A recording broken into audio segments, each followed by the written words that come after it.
Good morning. With the help of Hashem, we are learning Yerushalmi Truma is Perek Tes Halacha Gimel, and God willing, starting Perek Yud Halacha Aleph. We're learning today Daf Tzadik. We left off on Daf Tzadik Amud Aleph in the beginning of the Gemara, second line from the top of the Amid, and let's quickly go back to the Mishnah. The Mishnah ruled that if you have a Jew that's weeding a field that belongs to a goy, a field that has in it what the Mishnah calls chasiyos.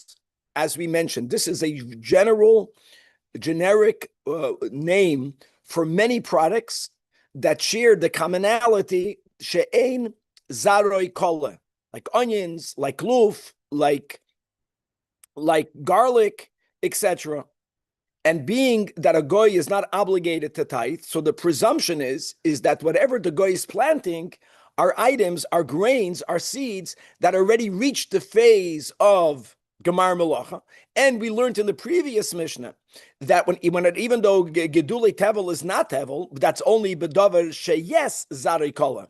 But by Chasiyos, the Mishnah said that Gedulei Tevel, even though it didn't reach the new growth, did not yet reach the stage of Gemar Melacha, it continues to carry the Isur of even snacking because it was planted from seeds that did reach that stage.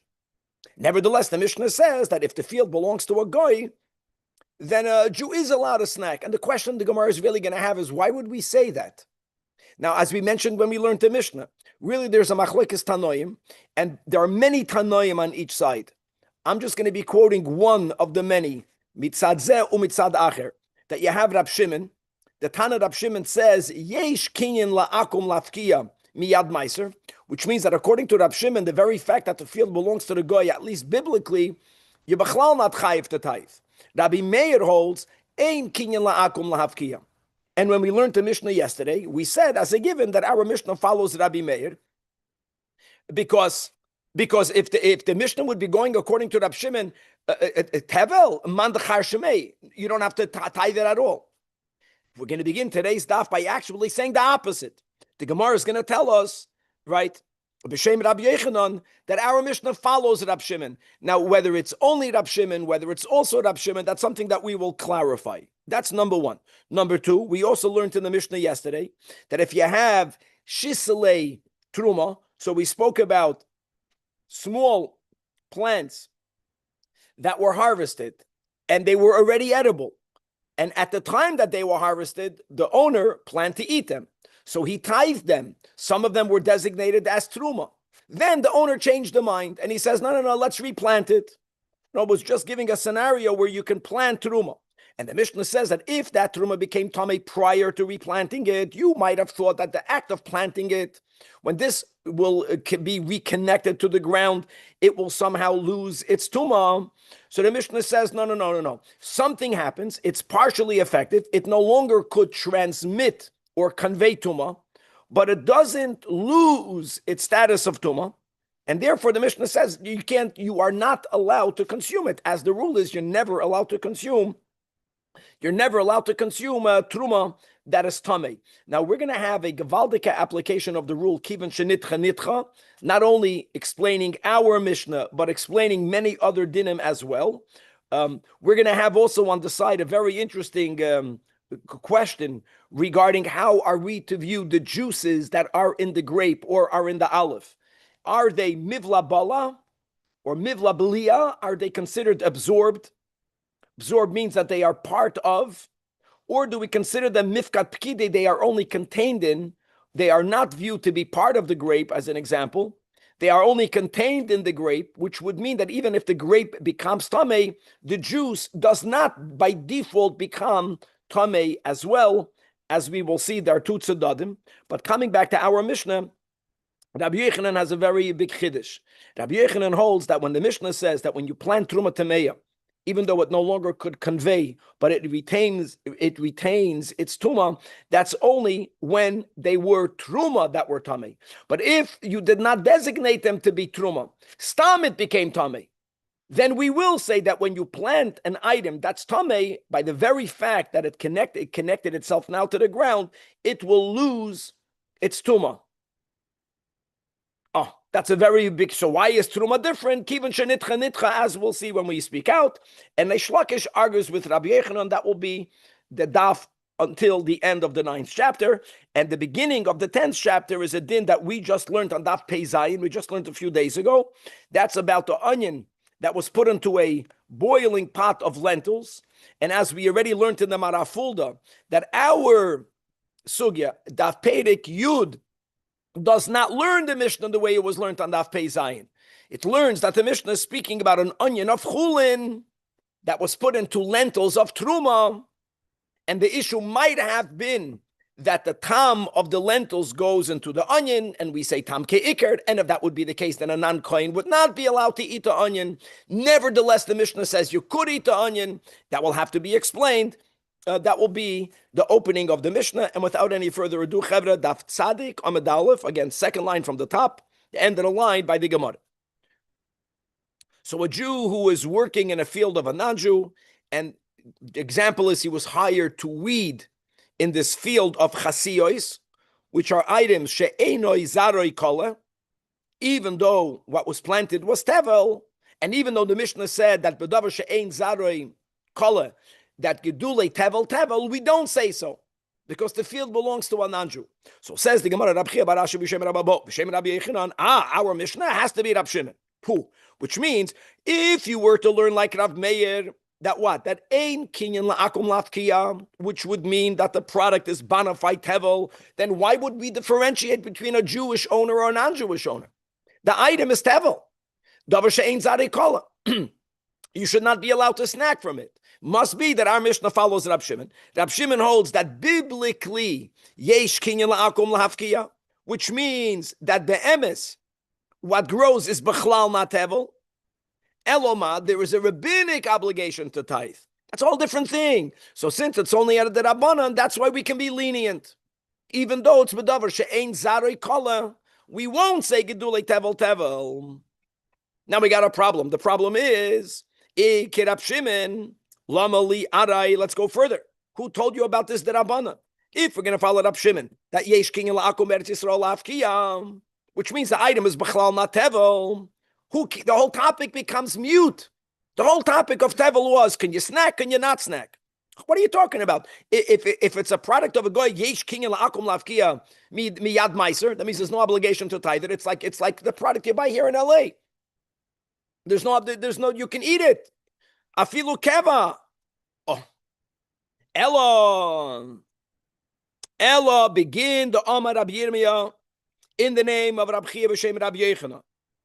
Since we already know from elsewhere that even according to Rab Shimon that says yesh kinyan la'akum eretz Yisrael la'hafkiya, nevertheless there is an obligation to be toidem u'ma'aser midrabanan.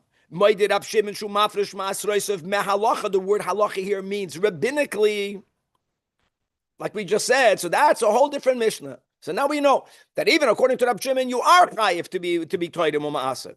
But since it's only a rabbinic obligation, lefum kein tzarchin and meimed Rab Shimon, that this rabbinic enactment did not go so far to say that gedulei tevel. And a chanami, it's davar she'ein zarei kala, but gedulei tevel is not going to be tevel. And therefore, you can snack. Keva you can have, because you're obligated midrabanan to tithe it. That's great. Okay. When Rabbi Yechanan says that it goes according to Reb Shimon, is he saying that it does not go according to Reb Meir? That's the way we are learning Pshat. Because according to Rab Meir, that's the way we're going to learn. Rabbi Yechanan is saying, why would we have this leniency? Doesn't make sense. Gedulei tevel. So who cares if it belongs to a goy? The item is mechuyev to be tithed midoraisa. That means bona fide tevel.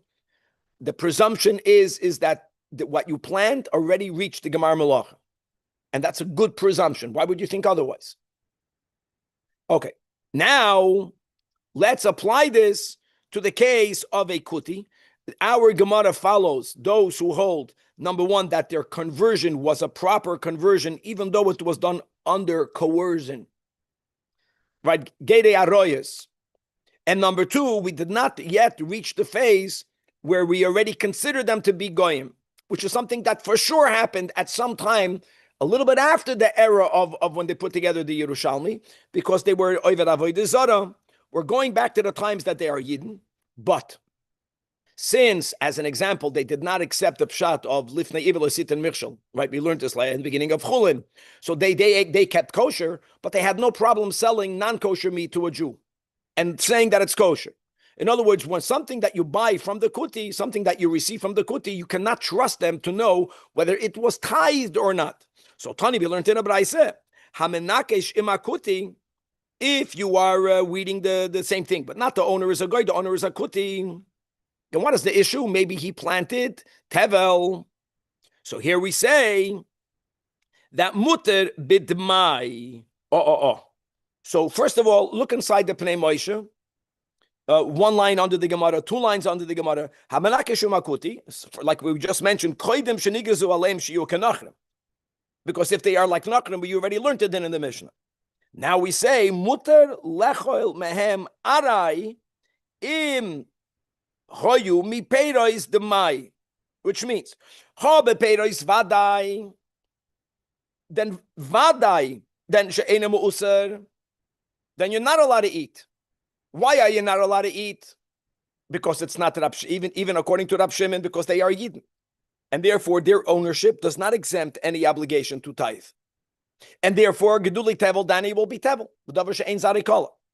What we are saying is that if what was planted was demai, to begin with was only a suffix, that makes a lot of sense.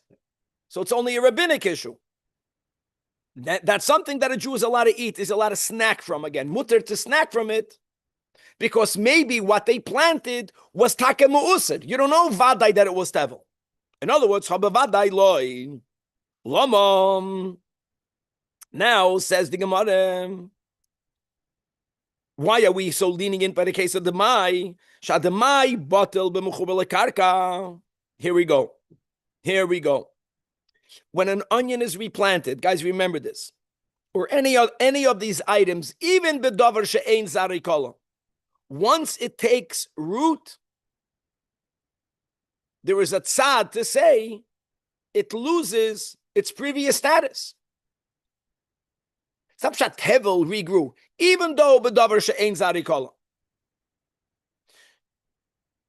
We don't say that.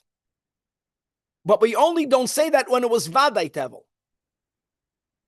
In other words, when you give a heter, like many heterim, it's based on many different things, that when you put them all together, you have a heter. Even though we kept on saying, yeah, davar she'ein zarikala, so since the part of the onion doesn't decompose, and that is tevel, so about for sure, you got a problem. Not so for sure.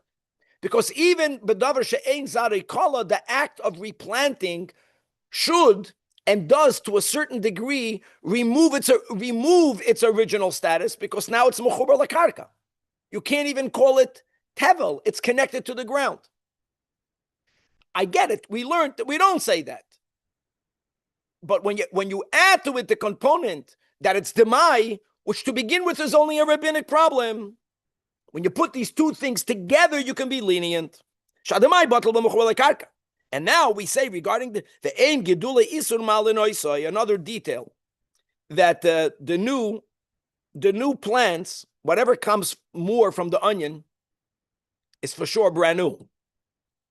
And if we were to say that the new nullifies the old, which is what would happen many times, bitul beroiv, then again you wouldn't have a problem. But we're machbid. We don't say that.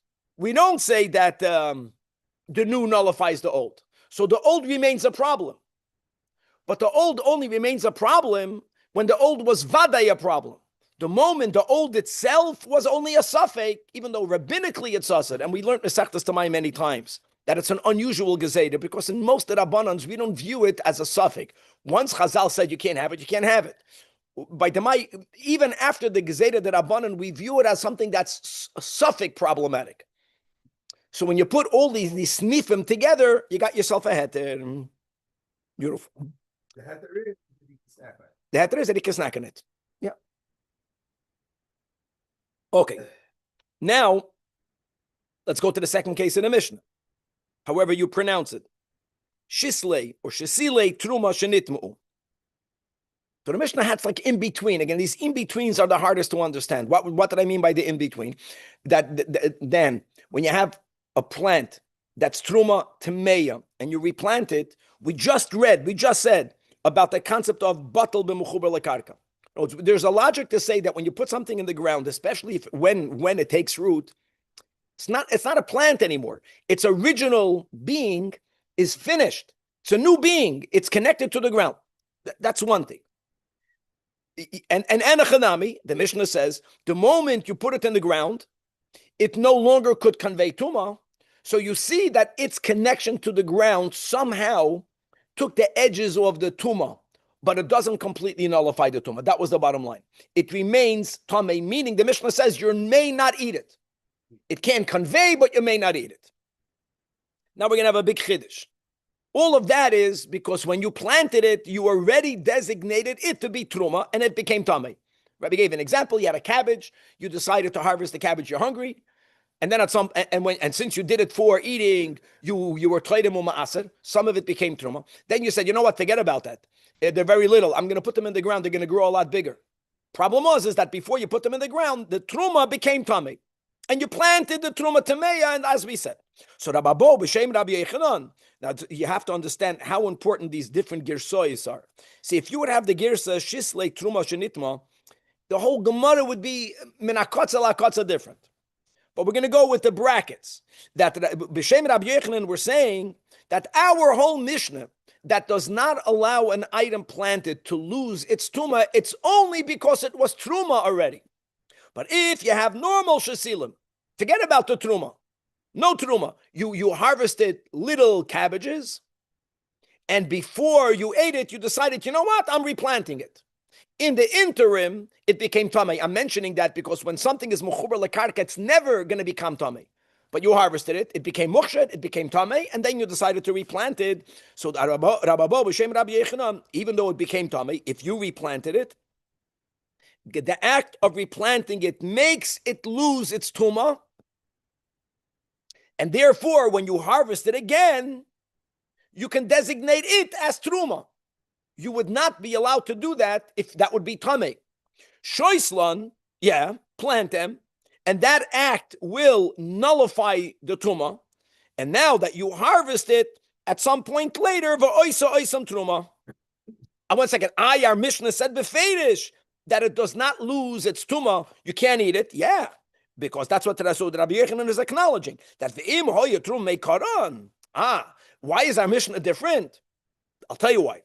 Because when something was truma, and then it became tamei, this is the words that we have many times. Kivin shenitcha nitcha. Now that it became truma tameya, it was rejected from ever being eaten. Once something was rejected, it's very difficult to bring it back into the fold. Kfa nitchu. That's why our Mishnah is very stringent. And for the record, even our Mishnah, this also explains that why is it that it doesn't convey tumah? Like miman avshach. It's not a miman avshach. You're not allowed to eat it because kivin shenitcha nitcha. Be'emes, on some level, the replanting does resolve the tumah. That's the meaning in the Mishnah that it doesn't convey tumah. This is amazing. And now that we mentioned this concept, that if something was not holy and you replant it, or you do a certain act, it can lose its tumah. Dafka, because it was already holier, and it had a higher standard, and tumah is more consequential, ironically, now you will never be able to bring it back into the fold. So the same thing we find, Rabbi b'shem Rabbi Yechanan, mayim shenitmu. So what are we talking about? We're talking about the mayim that was drawn from the shiloyach, to be used as the Simchas Beis HaShe'eva, Nisuch HaMayim, together with the Yayin during the 7 days of Sukkot. And just for the record, if that water becomes tamei, get new water. Shkoyach. You can't do that on Shabbos. Just to know that the Shiloyach was in a place that one would be usur because of carrying to take the Mayim of the Shiloyach on Shabbos for the Nisuch HaMayim for Shabbos Sukkos. So all of those waters needed to be drawn before Shabbos. Okay, why am I saying that? Because what were to happen, I know it's a very small chance, that they put it somewhere in the Beis HaMikdash, and it became tamei. So again, during the week, you get new water. If it becomes tamei on Shabbos, the option of getting new water you don't have. You can't carry on Shabbos. But there is another solution, because for some reason, even though generally foods and liquids that become tamei have no tikkun, with one exception. Water that becomes tamei could become rectified by taking the water to the mikvah. Now, what are you taking your water to the mikvah? It doesn't mean you pour the water into the mikvah, because how are you going to get that water back out? Unless you want to drink the waters of the mikvah, which might not always necessarily be a good idea. Depends whose mikvah. What you do is that you put the mayim tameim in a keli. Solar mikvah, you'll be able to drink it. Solar's mikvah, you'll be able to drink it, for sure. But or the other mikvahs.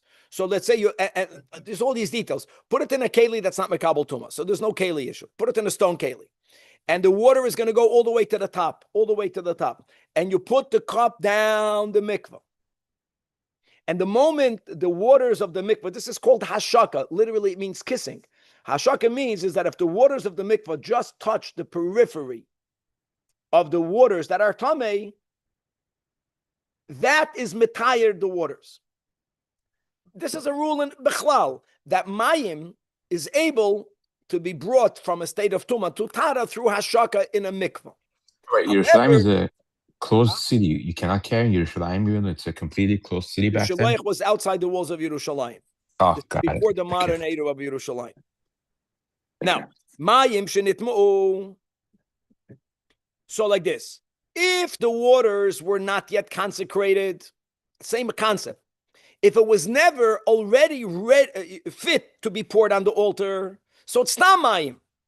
If the waters become tamei, no problem. You can fix it through hashaka. Mashikan v'oisa oisa me'achag. But if the waters weren't only going to be used, but they were put in a klei shadas and they were already imbued with the kedusha amizbeach, as we learned together when we learned kachim, right? There's many different steps.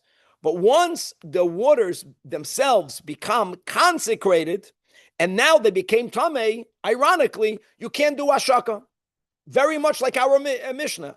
Plants that became tamei, you plant them, they lose their tuma. If those plants already were designated as truma, now you can't, planting them won't resolve. Why? The same logic. Because once something was fit to go on the altar, and then it became tamei, so that's called it was pushed away.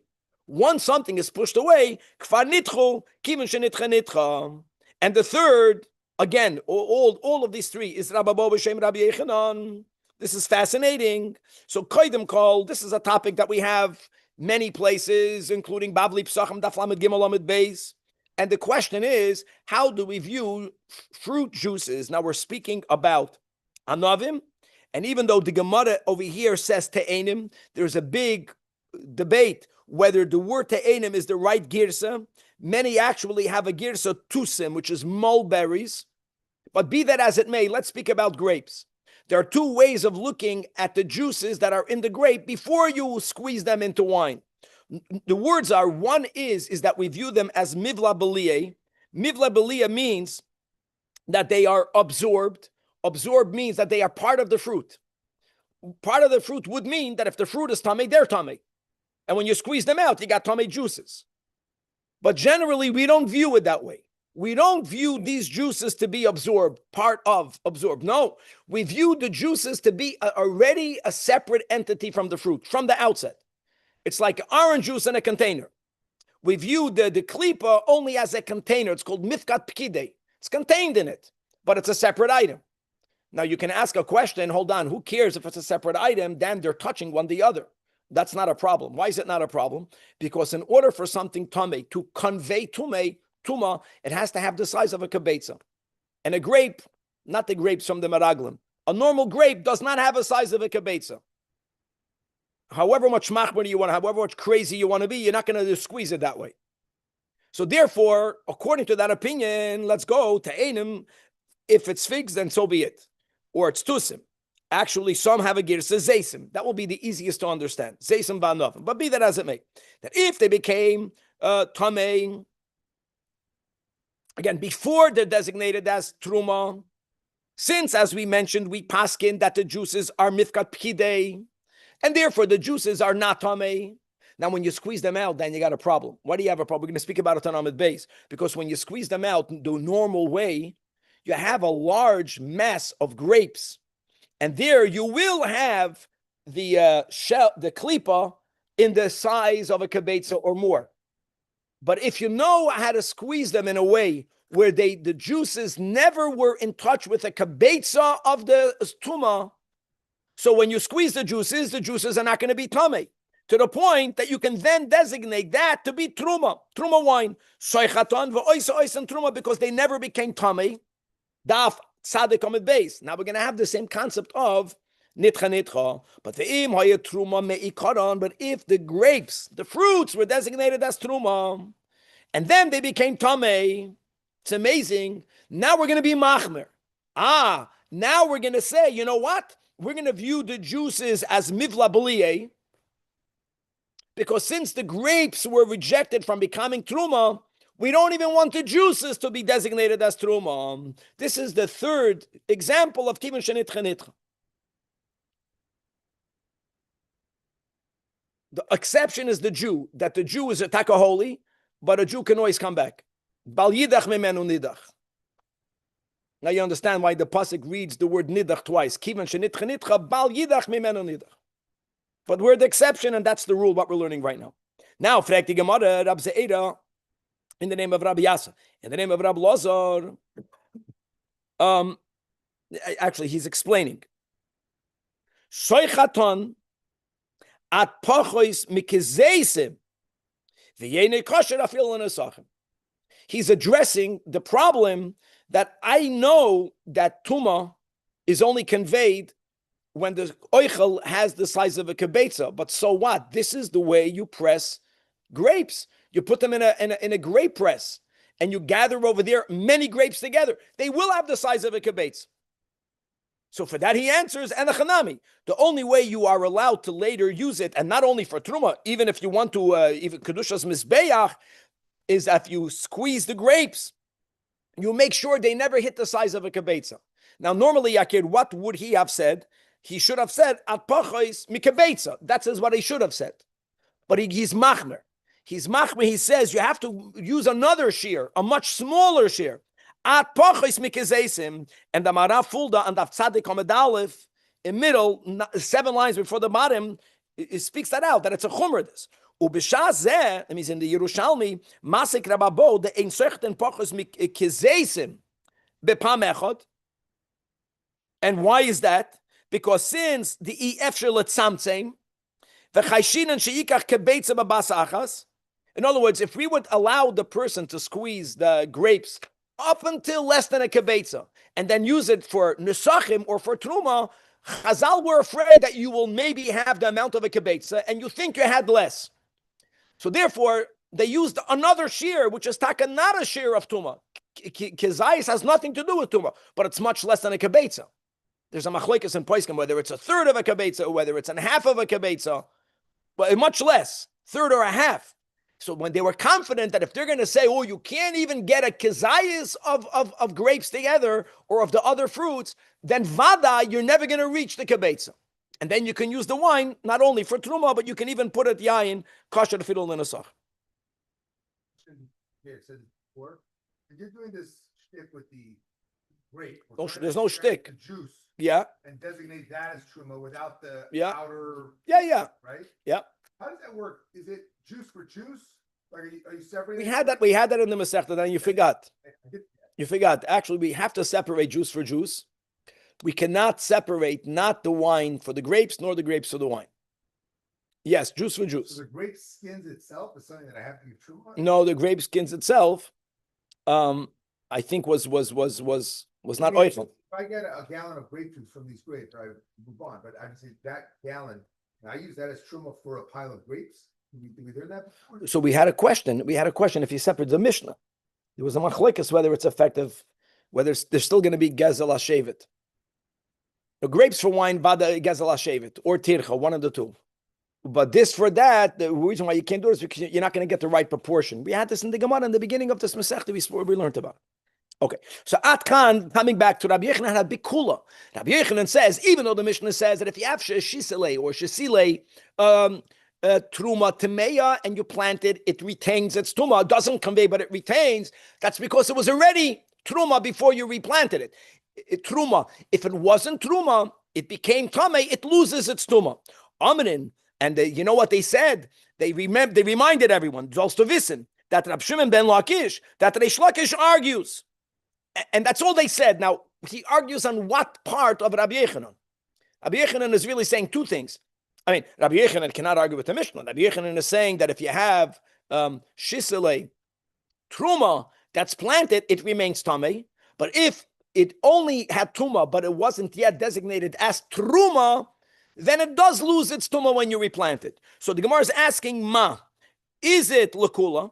Is Rabbi Yechanan arguing with the leniency of Rabbi Yechanan, which is the Chiddush of Rabbi Yechanan, that if it was not Truma yet, it loses its Truma? Is he arguing with that? Will he be Machmir there also? Or maybe he's arguing with the Chumrah of Rabbi Yechanan, which says that if it was Truma Tameya, it doesn't lose its Truma. What does he argue with? So the Gemara says it has to be that he's arguing with his leniency, because the stringency was not Rabbi Yechanan's. The stringency is the Mishnah. Rabbi Reish Lakish is not going to argue with the Mishnah. Gavaldig. So Tamar Lukula means if you're going to say that Reish Lakish argues with the leniency of Rabbi Yechanan, that Reish Lakish holds that even though it was not designated as Truma, doesn't matter. It's Tameh. We don't say that if you replant something that's Tameh, it loses its Tuma. That can work. He's more Machmed. But if you're going to say that Reish Lakish meant to argue with the Chumrah part of Rabbi Yechanan's statement, which is that if it's Truma Tameya, it does not lose its Tuma. And what would Rabbi Yechanan hold? It does lose. How can you do that? Hataninan. Our Mishnah said the Chumrah of Rabbi Yechanan. The Mishnah said clearly that if you replant Truma, that's Tameya, the only way you will be allowed to eat it is if prior to planting it, you cut off all of the edible parts. The Kitzur, Reish Lakish argues with the leniency of Rabbi Yechanan and his Machmer. Now, in the Mishnah we had a machlekes Tanakama and the Chacham. The Tanakama says, Taka, planting it won't help. Eloma, if you are yogim esoy cholin, then if all you have are inedible parts, then you're good to go. Then you can plant it and you can eat it. And what did Rabbi Yehuda say? The Tana Rabbi Yehuda, that at sheyogim v'yishna, those were his words. Now, there are two ways of understanding these words. One way is that not only do you have to cut off the edible parts, but you have to go even more. You have to cut into the inedible parts. That will be one way of understanding it. The other way of understanding it is that no, you never have to cut into the core that's inedible. That was never oicholin. You have to cut off the edible, you plant it, it begins to grow, and then you got to take it out of the ground and again prune it, cut off the new edible, and now when you replant it the third time, now you're good to go. The latter is the pshat. Says the Gemara Rababo, this is the last Rababo, B'Shem Rabbi Yechanam, this is the fourth time today. Keni Masnisi, you know what the Mishnah means. Achiyogim be'olim v'yishnem. You never have to cut off the core. You only have to cut off the leaves, the edible parts. So he's saying, plant it once. Before you plant it, l'kula alma, you got to cut off the olin, plant it. Rabbi Yehuda says you got to unplant it, you got to cut off the olin again, and then when you plant it the third time, then when you plant it, it's very significant machlokes. In other words, how does Gehenna work? How do we get rid of all of our unhealthy parts? Is one purge enough? Kavan is smiling because it's violent. Or you got to purge the guy.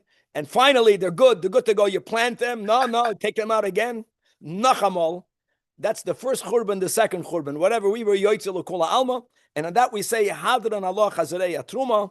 And now, with God's help, we are moving on to the 10th chapter. And we are lucky because whoever learned Daf Pei Zayin already got the heads up. It's amazing how the Gemara, the Amoraim and Daf Pei Zayin, when they learned the Mishnah, they lechatchila understood that our Mishnah is speaking about an onion that's truma, a truma onion, that was placed in lentils that were chulin. That was the premise. And then they needed to figure out on their own what would happen in the opposite. The Amoraim that learned Perek Yud, and that's why we're going to teach Lechatchila Perek Yud, we are learning this Mishnah the opposite the way we learned it on Daf Pei Zayin. We already read it in the Maraf Fulda. We're going to understand that our Mishnah is speaking about an onion of chulin. The onion is chulin. And the lentils are truma. And by the way, when we mentioned Yaakov and Esav, it fits even better. If we're calling Esav the onion, and Yaakov made the lentils, and Yaakov is holy, so that actually fits. There's a machlokes whether tam ke'ikir is doirais or derabanan. For those of us who learn smicha, we actually paskin that tam ke'ikir is a doirais. Tam ke'ikir is a doirais, which means let's apply it to truma. That when you have truma, that if the quantities of truma and the other item is such, if the other item is so plentiful and the truma is so minute that the truma is unable to impart a discernible flavor in the chulin, then it's a non-issue because the truma remains separate. The tam, there's no tam. But when there is enough, in our case, again, the lentils are truma. If the amount of lentils versus in comparison to the size of the onion is such where when you cook them together, the tam of the lentils normally will go into, penetrate the onion, then you got yourself a problem. What will be the problem? Problem meaning, what's the problem? Can a non-kohen eat the onion? That's the question. Tam ke'ikr would mean that you can't. I want to just mention something on the side because when we were learning on Daf Pei Zayin, I know these words came out of my mouth and I was curious and I looked it up. I'm following Shitas Rambam, and that is the following.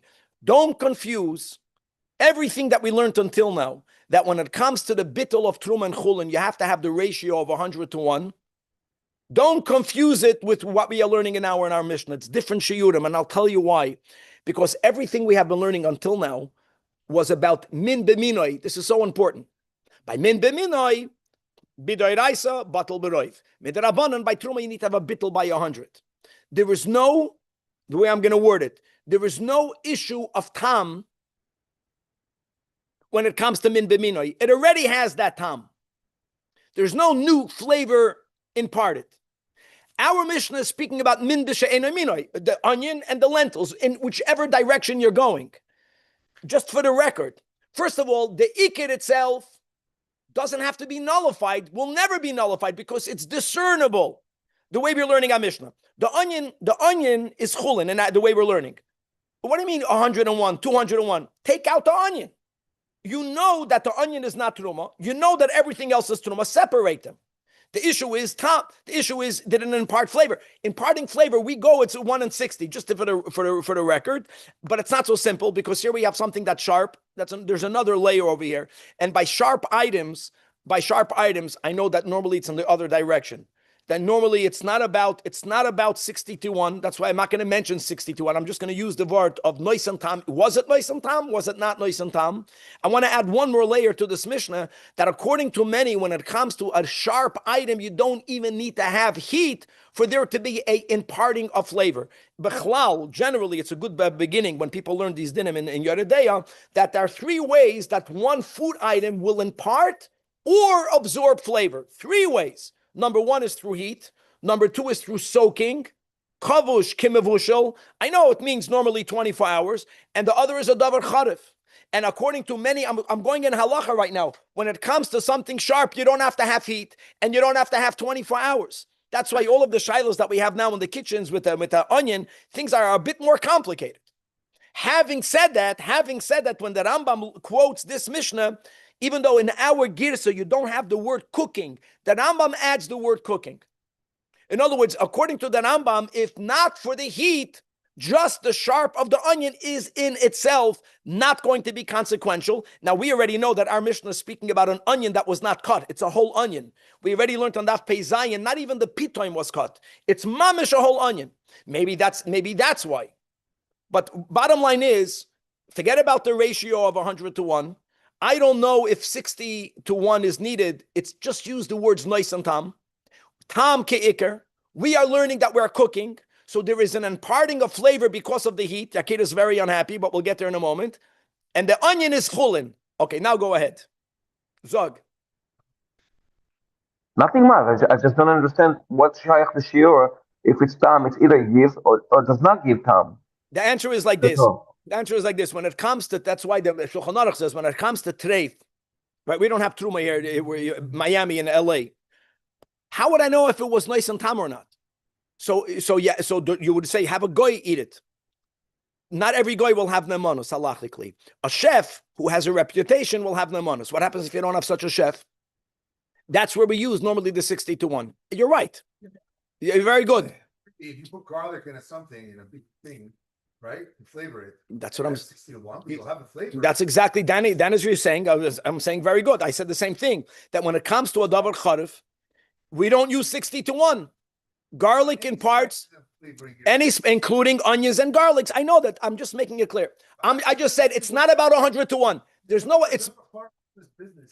You know, the issue is the lentils going into the onion. The taste of truma going into the onion. Yes, Not a davar charif. that's right. But onion, who's sharp, also absorbs. It's a two-way street. The question is, onion tastes like lentils. That's right. Lentils taste like onion. I know that. I got that. I'm saying if the lentils taste like onion, does that mean that the onion also automatically tastes like? I don't know. That's a good question. We already know a lot. We already learned that when the lentils were cooked prior to the onion being put in, so there's something about the juices of lentils, to the exclusion of all other foods, that they somehow physically affect the outer cleap of the onion. We learned this. And the outer cleap of the onion doesn't allow itself to be penetrated in either direction. Not it's going to be poilet, not it's going to be boiled. That's a big part of the Mishnah. But let's read it. Now we have all of the background information. You have a batzel. We mentioned after the shir, just to remember that when the Rabbi Hillel Paritcher, when the Mittler Rebbe became Rebbe, he got from the Russian government a big part of land in the Kherson region, and over 1,000 Lubavitcher families settled there to become farmers to have a living. That's after the war of the Russian Frank Napoleon Yamach Shemai war. And Hasidim didn't want to go move there. One of the reasons is they said they want to be near the Rebbe. They want to hear Hasidus. So the Mittler Rebbe told him he's going to go there every summer. And he's going to spend the summer there to teach Hasidus. Turned out the Mittler Rebbe physically was not well. Begashmi is really not well. He was already born with certain whatever medical challenges. He was unable to travel. So he designated Rabbi Hillel to be his mouthpiece. And Rabbi Hillel used to go there every summer, and he would teach all of the Hasidus that the Mittler Rebbe taught. Rabbi Hillel was very successful at what he did. People were coming to listen to him, and he felt that he's becoming arrogant. So he told the Tzemach Tzedek that he's quitting. Why? Because he's becoming arrogant. So the Tzemach Tzedek told him that onion you will become. Onion means a klipa. Yes, you're arrogant, which means, and for that you're going to go to hell. But the Jews in Kherson should not hear Hasidus because you are worried about not going to hell. Go to hell and go teach them Hasidus. Michael is excited. This is a very foundational Lubavitcher way of looking at things. Because if Judaism, God forbid, is all about selfishness, which is what it became tragically to too many people, if it's all selfish, first has nothing to do with God. Then what's with my Gan Eden? What's with me? That's the whole thing of Yiddishkeit. We are in service. So at Sibele soll von dir werden, aber Hasidus you're gonna chazer. I'm saying that Batzel is Inyan of Klip. So here we go. Batzel here is of Chulin. Oh, it was late. And it was placed inside Adoshim. It was placed in lentils. So says the Mishnah that if the onion is whole, then mutter means that we know, it's a given, the onion did not absorb the flavor of the lentils, which means that a non-kohen can eat the onion. But if the onion was cut, then we have to know whether there was nice and tam ke'iker. Nothing to do with 100 to 1. This is min b'she'eno minoi. But medvaram amurim, only by the onion. Aber u'sha'ar kol hatafshul, any other food. There, whether the onion was cut, whether the onion was shalem, ben shalem ben mechutach. Just for the record, klipa, mechutach is shein good. The worst thing is a klipa that's shalem. But ben shalem ben mechutach, it's always going to be benois and tam. So it's something unique about lentils and an onion. Now, I want a chaparain. Oh, it's late. We're going to stop over in the middle of the Mishnah. God willing to be continued. The Freilich and Chanukah, guys. Gavaldik.